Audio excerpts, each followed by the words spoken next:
value from success, growth in discovery.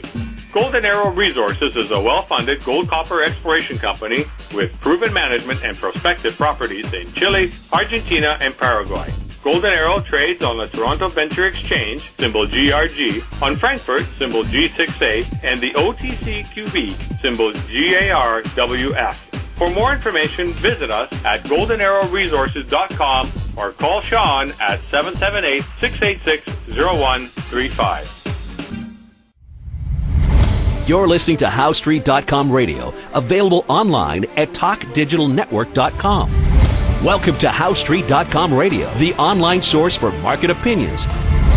Here is Jim Goddard. My guest is home ownership consultant Ross Kay from the wealthyhomeowner.ca, Canada's authority on home ownership. Welcome back to the show, Ross.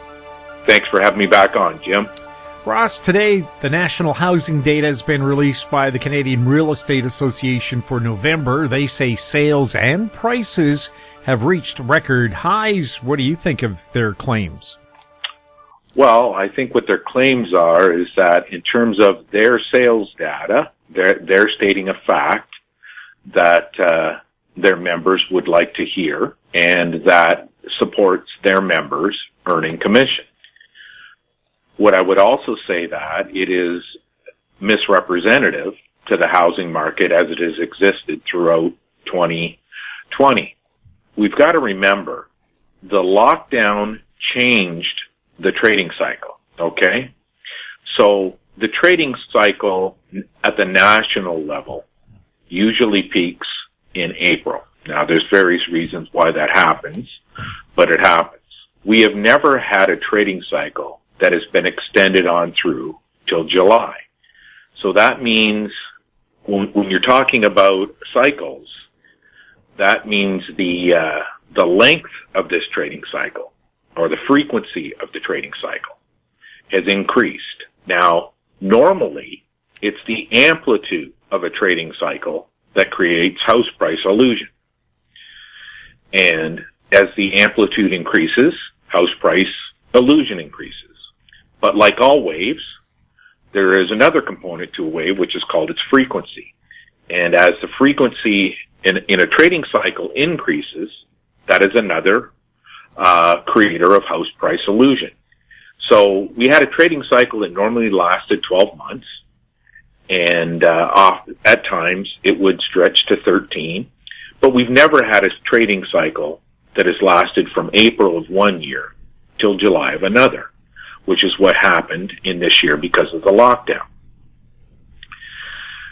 What the Canadian Real Estate Association released today was another bunch of headlines and talking points that were used to the benefit of their members, to the benefit of home sellers, and to the detriment of the public and Canadian home buyers, because they made a statement that actual activity was up 32% year over year. Well, when you're comparing November against a July of a previous year, or against November of a previous year, when this November's data more commonly reflected July's data in previous years, it makes those two comparisons no longer even relevant. But what it also does is going to establish a record for this November that may never be reached again in the next 20 years. So the records that the Canadian Real Estate has published for September, October, November of 2020 may never be reached again for 20 years.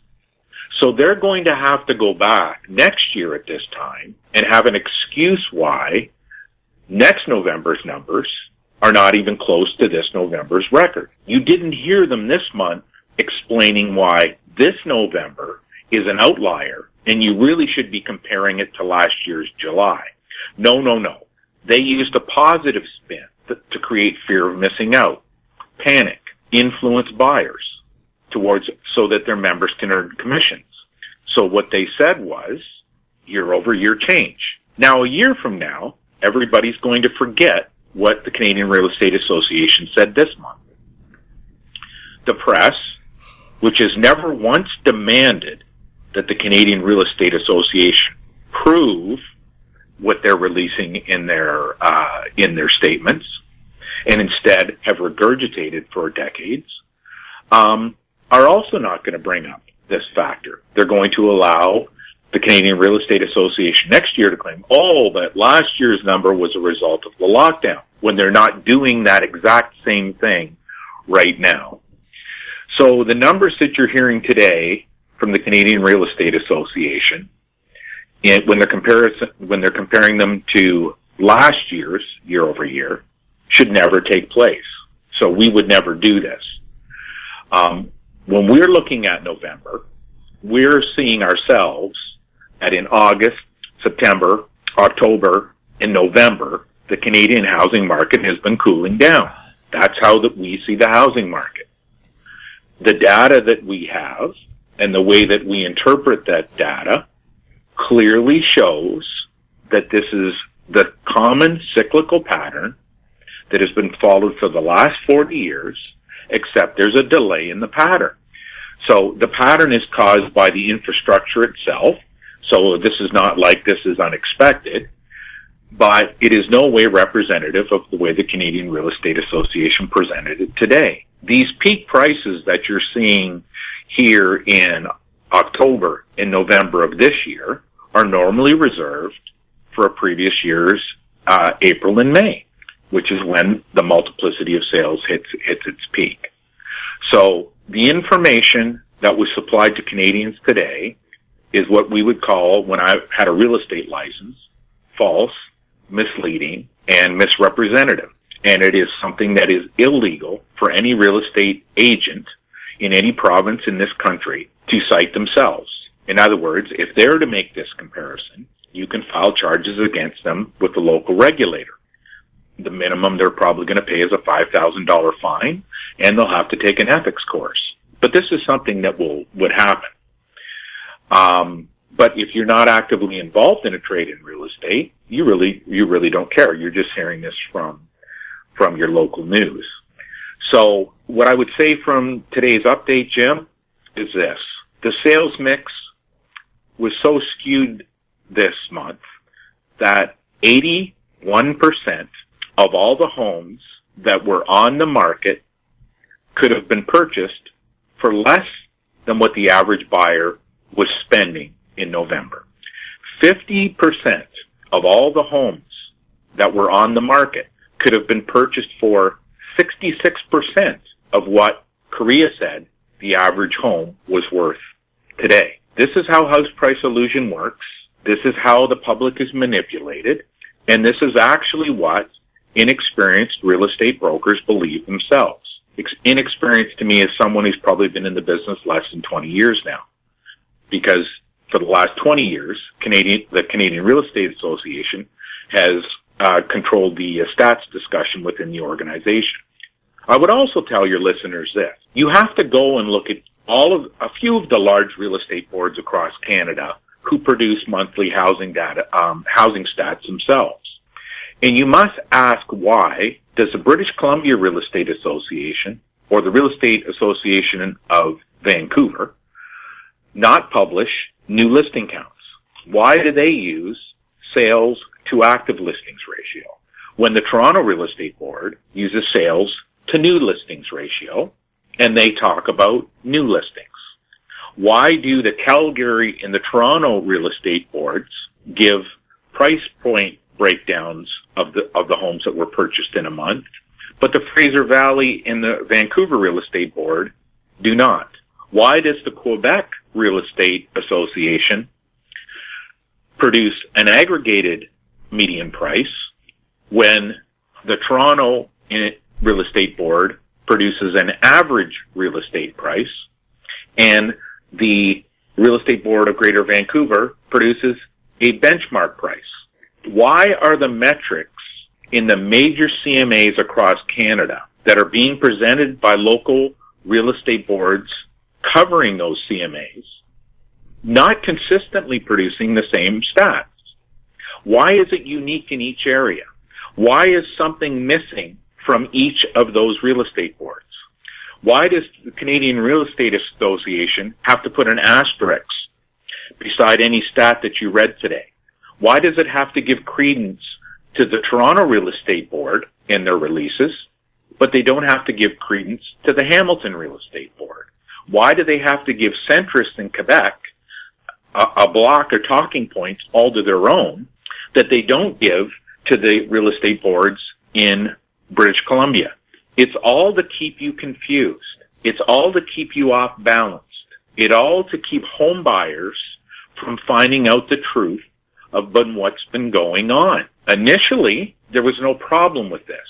But as we reach today's talking points from the Canadian Real Estate Association, where they've refused to say the reason we hit the record in November, a record that we will probably never hit again in the next 20 years, is because not the pent-up demand, but the pent-up trades that resulted from the lockdown of the Canadian housing market from the pandemic had to be posted at a later date.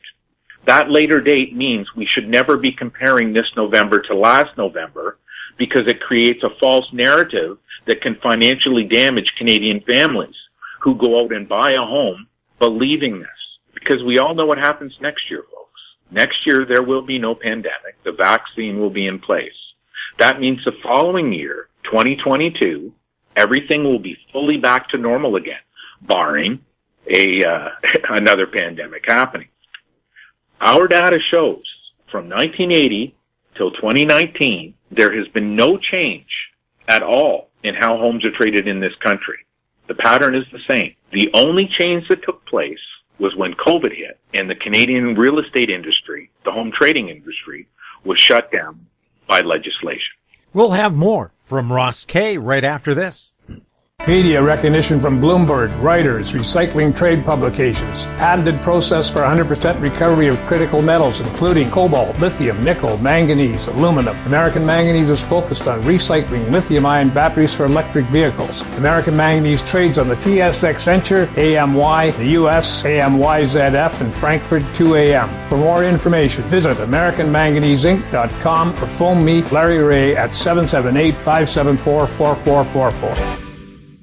Avon Resources Limited is a gold exploration company with significant projects in British Columbia and the Yukon, trading on the TSX Venture Exchange, symbol ABN, and the OTCQB, symbol ABNAF. Surrounded by world-class gold deposits and mines, Avon's 23,000 hectares Forest Kerr Gold Project is located in the heart of the Golden Triangle in northwestern BC. For more information, visit us at avonresources.com. Welcome back. We're speaking with Ross Kay. Ross, a listener noted, unfortunately, most people, especially the younger, are not tuned in to HouseStreet.com to hear Ross Kay talk about real estate.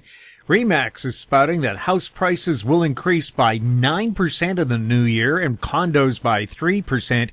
Even if untrue, most people will believe it and consequently will pay the higher asking price.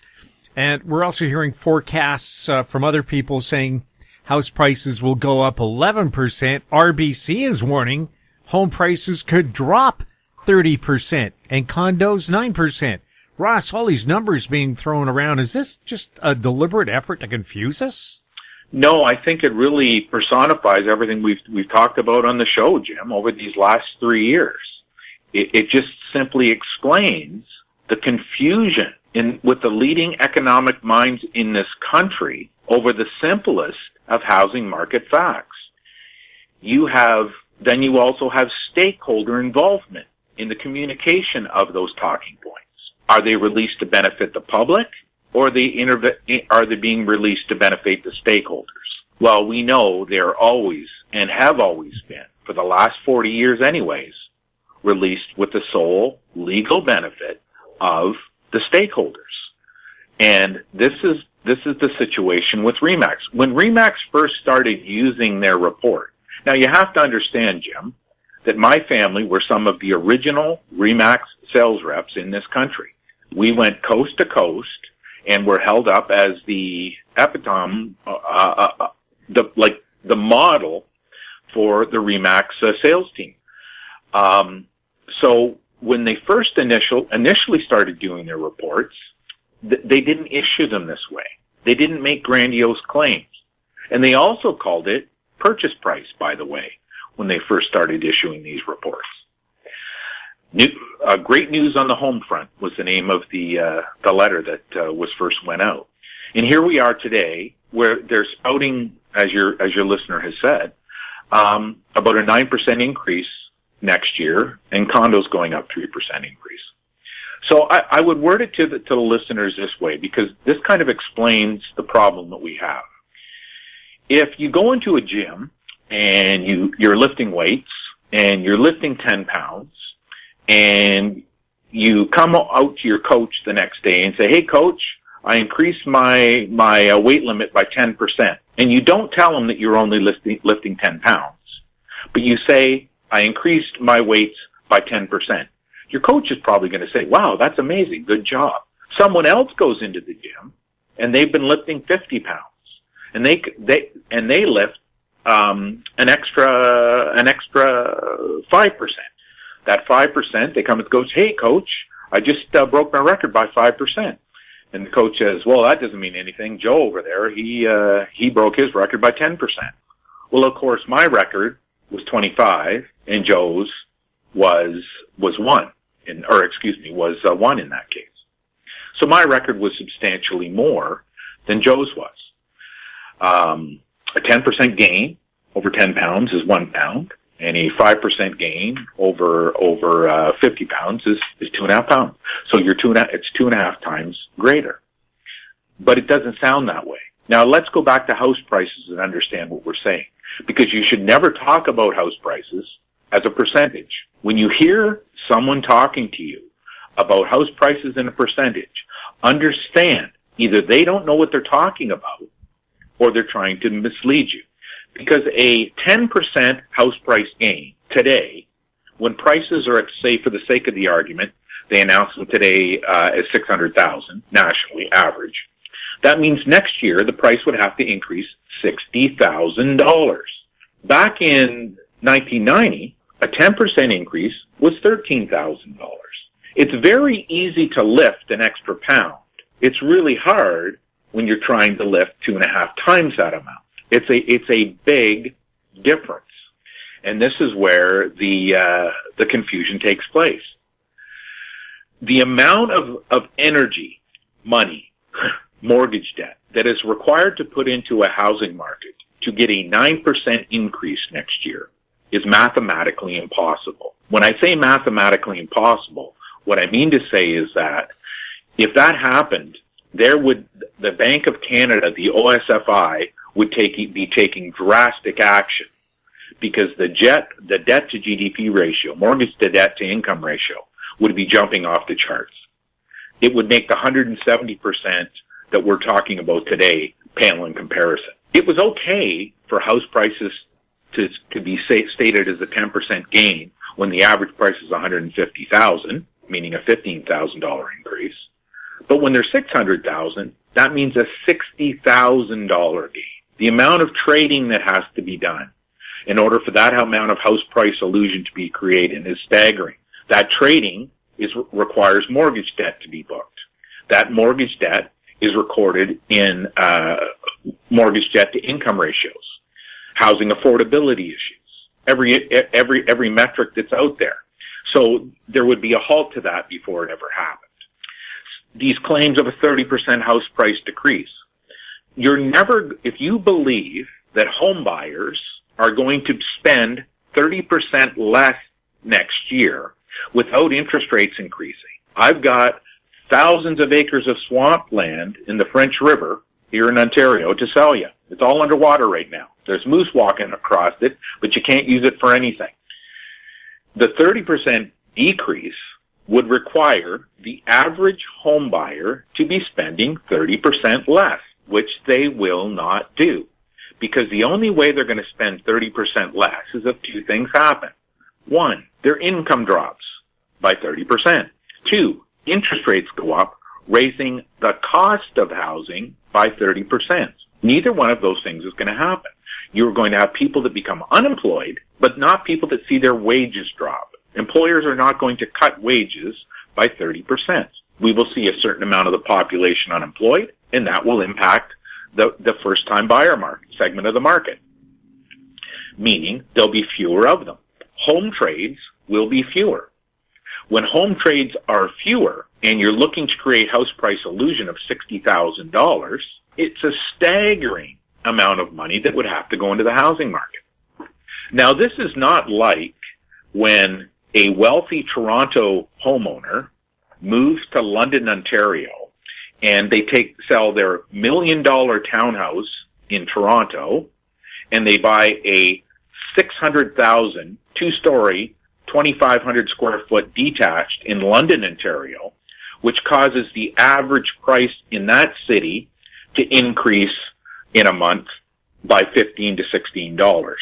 Because you got to remember, when they jump into that market, all of the lower price sales don't happen, so the average is skewed higher, which in the case I just described, around $15. For one sale, folks. One sale. What the real estate issues these comments for is so that they'll have their real estate agents renew their memberships at the start of the year when the contracts are new, so that they have desk fees ongoing throughout the spring. They say house prices are going to go 9, and when they're 0 or -2, they can say we're not that far out. Those pontificating about a 30% drop in house prices believe we're actually measuring house prices month to month, when I just told you the average home buyer is still going to spend the same amount of money. It takes a very, very long time for house price declines to be witnessed by the public, okay? That means that from 1990 till about 1995, the real house price destruction in the province of Ontario really wasn't seen because it was gradual and it was insidious in many ways.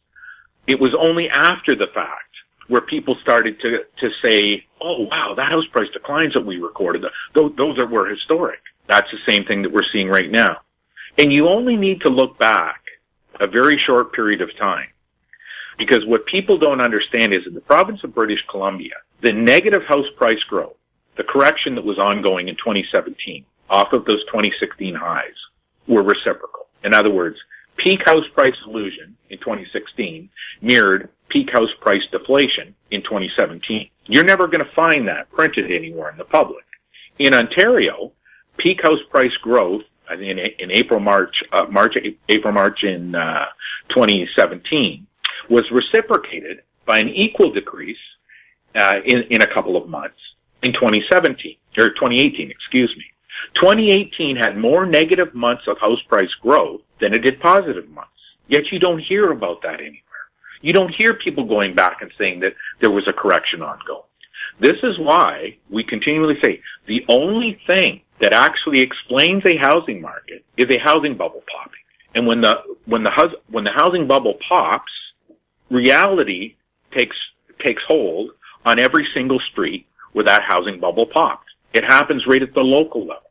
And if the trading rate is low, which usually happens in a correction, it's not till the second year will you realize the damage that was done in the previous year. It's not till the third year when you realize the damage that was done at the second year.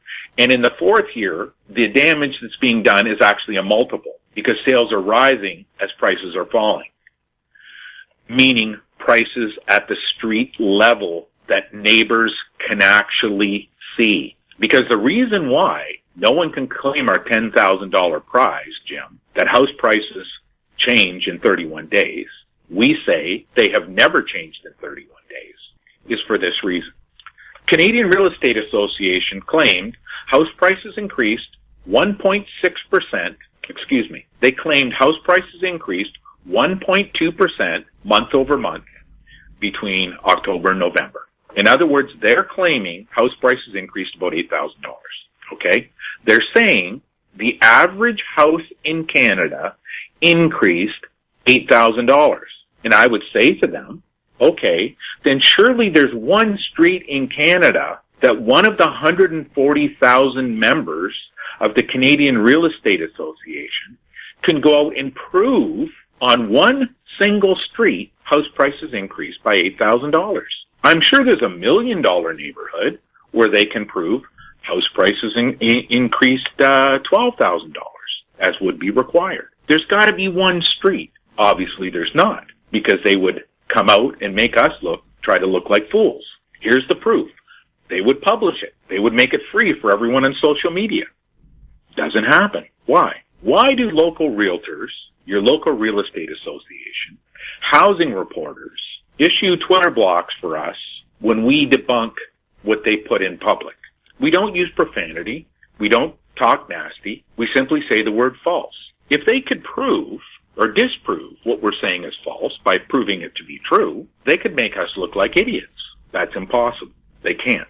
So when you're reading these things from the REMAX, when you're reading these things from Korea, when you're reading these things from Royal LePage, when you're reading these things from CMHC, understand they're all so widely divergent because you've got a group of economists who do not understand the basic fundamentals of how the MLS system in Canada was designed and how MLS magic math works. We'll have more with Ross Kay right after this. Engineer Gold Mines is focused on the exploration and development of the historic high-grade Engineer Gold Mine situated 32 kilometers southwest of Atlin, British Columbia.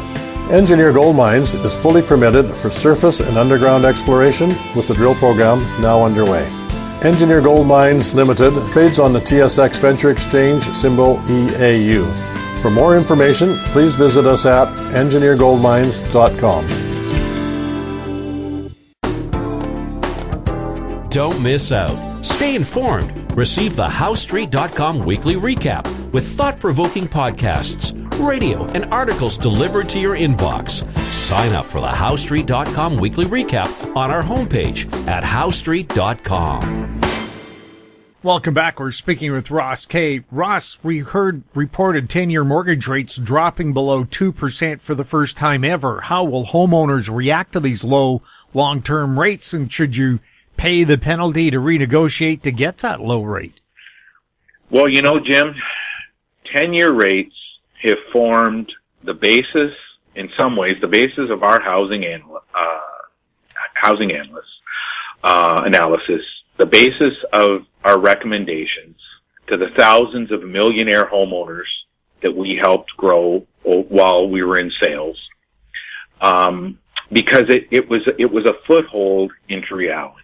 It was a reading that you can use to protect yourself if you wanted to do so, or to forecast what was going to happen in the years ahead. I'll say this, Jim. The infrastructure, the mortgage lending infrastructure, which is a component of the home trading infrastructure in Canada, is not designed to support 10-year mortgages. Mortgage brokers want to get renewing commissions, so they prefer that you take a shorter-term mortgage. The penalty structure on mortgages is a fear factor, especially in the big six Canadian banks. They scare you with 10-year mortgage penalties. Because the reality of a 10-year mortgage is, if you want to get out of that mortgage before 5 years is up, it's going to be an extremely high cost for you in years past. Okay, and I'm always going to qualify this, Jim, in years past, because it's not today. In my opinion, it's not today. From a monetary standpoint, from a home ownership standpoint, the cost to extract yourself from a 10-year mortgage today, we laugh at it. Okay? That said, 10-year mortgages have never been embraced in the same way that 17-year amortization have not been embraced, or biweekly mortgage payments have not been embraced. Okay? Now, I mean a true biweekly mortgage payment. Who in their right mind designs a home trading infrastructure, a mortgage payment infrastructure that is not built around when you get your paycheck? How did that ever happen, that the talking point became a monthly mortgage payment instead of a biweekly mortgage payment that happened one extra time a year, by the way? There's 52 weeks in a year. How did that ever happen, and why? Well, the why is very simple.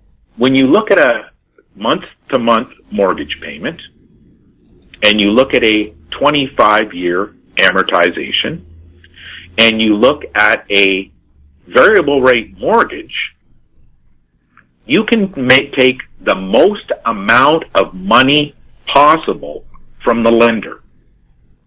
You can make mortgage brokers the highest percentage they can receive for income. You make the banks as profitable as possible. You allow real estate agents to earn the highest amount of commission from you as possible. Not once in that discussion did I bring up you, the home buyer, you, the homeowner. A 10-year mortgage rate below 2% offers insurance, and it has insurance that comes at a cost. The irony is, the insurance paid to take a 10-year mortgage today is less than the insurance that you'll pay CMHC to insure that mortgage. That has never been possible before, folks. This opportunity for you to lock in for your family and take insurance that you're going to be further ahead 10 years from now than you are today has never been possible than it is right now. Tangerine currently has a sub 2% 10-year mortgage. There's nothing wrong with Tangerine Bank, okay, folks? It's formerly, it's the Orange Bank. It was formerly an online bank. Can't remember the top name, what it was, and even though it's only been Tangerine for a couple of years. It is a full mortgage, just the same as everybody else. It's actually the prepayments, if you ever had to get out of that mortgage, are better than you would pay at one of the major 6 Canadian banks if you had their 10-year mortgage product. I wouldn't encourage you to take a 10-year mortgage per se without the proper advice and without understanding what you're paying for and why you're paying that amount of money over the next 10 years. Okay? I would also say that a 10-year mortgage is beautiful for a 17-year amortization and setting up your life over the next 10 years. I will also tell you that you're going to be scared off taking it. Every article that you're going to read is going to talk about the penalties if you want to break it. They're not going to compare the penalties today versus the penalties from 2000 or the penalties from 1990. Okay? They're just going to talk about how bad it is today in comparison if you took a 5-year term or a 3-year term or a variable rate term. They're not going to tell you that the reason they don't want you to take a 10-year mortgage is because the mortgage broker is going to end up getting less commission from you on your mortgage over the next 10 years, that your real estate broker will not get as much money from you on the sale of the home, purchase of the home that you're going to buy, or the number of homes you will trade over the next 10 years. And they're not going to tell you that even setting up your mortgage on a monthly payment schedule should never have happened in the first place. They're not going to do that. If you're not paying your mortgage with the way that you're getting paid in your paycheck, you can't set up your lifetime expenses. You can't set up a clear plan to fill up your TFSA. You can't set a clear plan to fill up your RRSPs. You can't set a clear plan to budget for groceries. You can't set a clear plan to budget for a new roof on your house. Because you have to, you're using, you're not, but it's almost like you're using two sides of your brain. One side of your brain is working on a monthly payment, and the other side of your brain is being paid every 2 weeks. It's time that you start looking at it. I'm going to make my payments the exact same way that I'm paid. Whether it's my mortgage, whether it's my credit card debt, whether it's my car loan, or whether it's anything else. I'm not going to pay weekly on a mortgage unless I get paid weekly from my employer.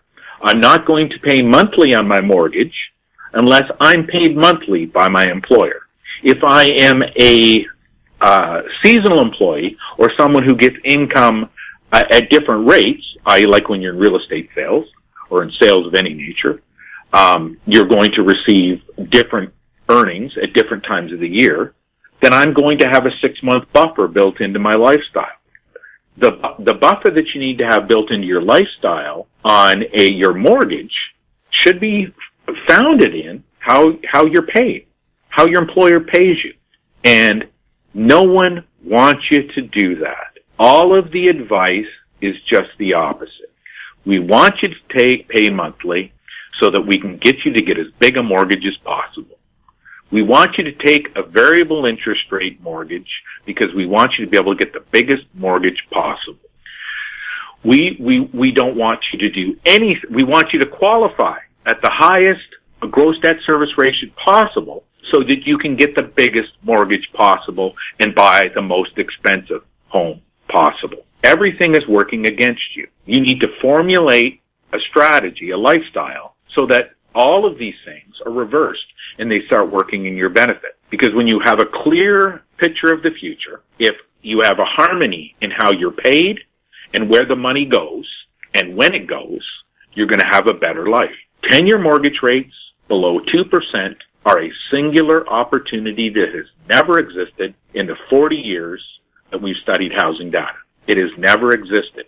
Yes, you're paying a certain insurance premium, that's how we look at it, to take a 10-year mortgage. Is that in the best interest of your family? Only a spreadsheet and numbers with a redefined way of living financially makes looking at a 10-year mortgage a rational process where you can make a decision that favors your family. Ross, thank you so much for chatting with us. Thanks for having me on, Jim. My guest has been home ownership consultant Ross Kay from the wealthyhomeowner.ca. If you have any questions for Ross, you can send them to info@housestreet.com. Our YouTube channel is Talk Digital Network. Find us on Twitter @HouseStreet. We're also on Facebook. I'm Jim Goddard. Thank you for listening. Comments made on HouseStreet.com radio are an expression of opinion only and should not be construed in any matter whatsoever as recommendations to buy or sell any financial instrument at any time. Available online at TalkDigitalNetwork.com. HouseStreet.com radio is a production of House Street Media Incorporated.